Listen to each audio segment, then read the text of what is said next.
Hari ini saya akan menjelaskan tentang titik didih. Namun sebelum kita masuk pada teori titik didih, saya akan memperkenalkan nama lengkap saya dulu. Perkenalkan, nama lengkap saya Antonius Paulus Juang Udak, biasa dipanggil Tony Udak. Saya adalah mahasiswa Prodi Farmasi dari Universitas Citra Bangsa Kupang. Hari ini saya akan menjelaskan sedikit teori tentang titik didih. Titik didih suatu cairan ialah temperatur pada tekanan uap yang meninggalkan cairan sama dengan tekanan luar. Adanya ikatan hidrogen antar molekul menyebabkan titik senyawa relatif lebih tinggi dibandingkan dengan senyawa lain yang memiliki berat molekul sebanding. Titik didih senyawa golongan alkohol lebih tinggi daripada golongan alkana. Demikian juga titik didih air lebih tinggi daripada aseton. Berikutnya adalah sifat periodik unsur titik didih dan kelogaman. Sifat yang pertama adalah satu periode. Pada sifat ini dari kiri ke kanan makin bertambah puncaknya pada golongan 4A, kemudian menurun drastis sampai golongan 8A. Sifat yang kedua adalah satu golongan. Pada sifat ini adalah golongan 1A sampai 4A, dari atas ke bawah makin rendah titik didih dan titik lelenya. Golongan 5A sampai 8A, dari titik atas ke bawah titik didih dan titik lele makin tinggi. Dalam menentukan titik didih suatu saat ada beberapa faktor yang dapat mempengaruhi cepat atau lambatnya saat tersebut. Faktor yang pertama adalah pemanasan harus dilakukan secara bertahap agar diperoleh interval yang tidak terlalu panjang. Yang kedua adalah tekanan udara mempengaruhi titik didih suatu saat. Yang ketiga adalah banyaknya saat yang digunakan. Saat yang digunakan juga mempengaruhi titik didih suatu saat, di mana semakin banyak saat yang digunakan semakin lambat proses pendidihan sehingga titik didihnya meningkat. Ya, yang berikutnya sekarang saya akan menentukan titik didih dari etanol dan butanol. Untuk itu kita perlu menyiapkan alat dan bahan adalah sebagai berikut. Di sini alat dan bahan yang kita gunakan. Yang pertama adalah alat. Alat yang pertama itu adalah termometer kapiler yang salah satu ujungnya tertutup, gelas kimia, pemanas, klem dan standar, tabung reaksi kecil, alat penentu titik DD atau melting point apparatus.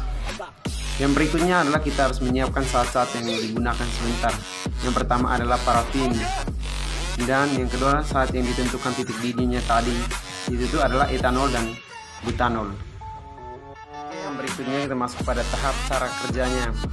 Cara kerjanya yaitu yang pertama, ambillah tabung reaksi kecil untuk tempat zat cair yang akan ditentukan titik didihnya.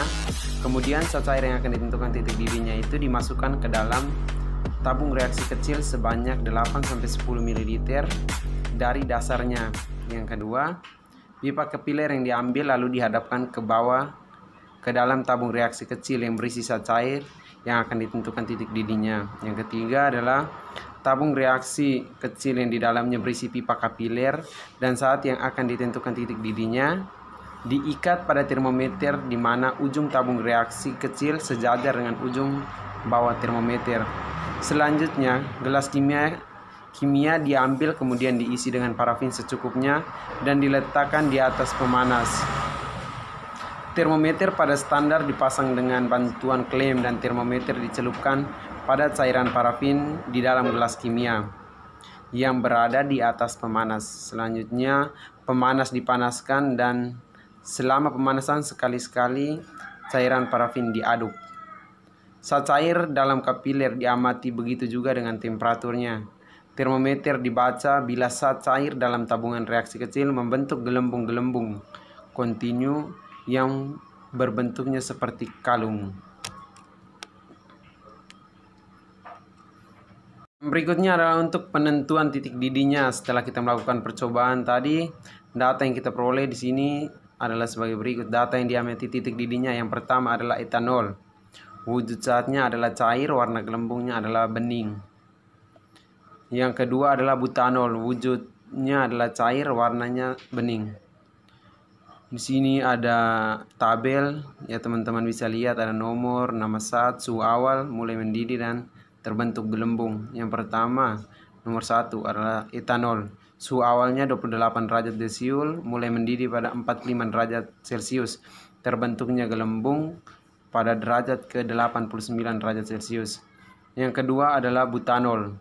Butanol suhu awalnya adalah 36 derajat Celcius, mulai mendidihnya pada suhu 88 derajat Celcius dan terbentuknya gelembung itu pada suhu 126 derajat Celcius. Maka pada percobaan titik didih kami menggunakan etanol dan butanol yang mempunyai wujud cair dan berwarna bening. Dalam teori titik didih etanol adalah 78,40 derajat dan titik didih butanol adalah 117,60 derajat Celcius. Pada etanol didapatkan suhu awal 228 derajat Celcius pada saat mulai mendidih, mulai timbul gelembung tadi itu teman-teman. Didapatkan suhu sebesar 45 derajat Celcius dan terbentuk gelembung kontinu 89 derajat Celcius. Dari data ini didapat range sebesar 45 derajat Celcius sampai 85 derajat Celcius. Pada butanol didapatkan suhu awalnya adalah 36 derajat Celcius. Pada saat mulai mendidih atau mulai timbul gelembung, didapat suhu sebesar 88 derajat Celcius dan terbentuk gelembung kontinu pada 126 derajat Celcius. Dari data ini didapat range sebesar 88 derajat Celcius sampai 126 derajat Celcius. Faktor-faktor yang mempengaruhi titik didih antara lain: yang pertama, tekanan. Bila tekanan eksternal kurang dari 1 atmosfer, titik didih cairan lebih rendah dari titik didih normal. Sama dengan 1 atmosfer, titik didih cairan disebut titik didih normal. Lebih besar dari 1 atmosfer, titik didih cairan lebih besar dari titik didih normal. Yang kedua adalah jenis molekul. Jika gaya antar molekul adalah relatif kuat, titik didih akan relatif tinggi. Sedangkan yang relatifnya lemah, titik didih akan relatif rendah. Oleh karena itu, dari pembahasan teman-teman saya dapat menarik kesimpulan bahwa yang pertama, titik didih suatu saat adalah suhu yang tekanan kuat dingin yang sama dengan tekanan di atas permukaan saat lain. Yang kedua adalah adanya ikatan hidrogen yang mempengaruhi titik didih. Yang ketiga adalah titik didih normal adalah titik didih pada tekanan suatu atom. Yang keempat adalah titik didih dapat digunakan untuk memperkirakan secara tak langsung kuatnya daya tarik antar molekul dalam keadaan. Yang kelima adalah faktor-faktor yang mempengaruhi titik didih suatu saat adalah yang pertama pemanasan, tekanan kuat udara, dan banyaknya saat yang digunakan. Baik, terima kasih teman-teman. Sekian adalah pemaparan materi tentang titik didih dari saya.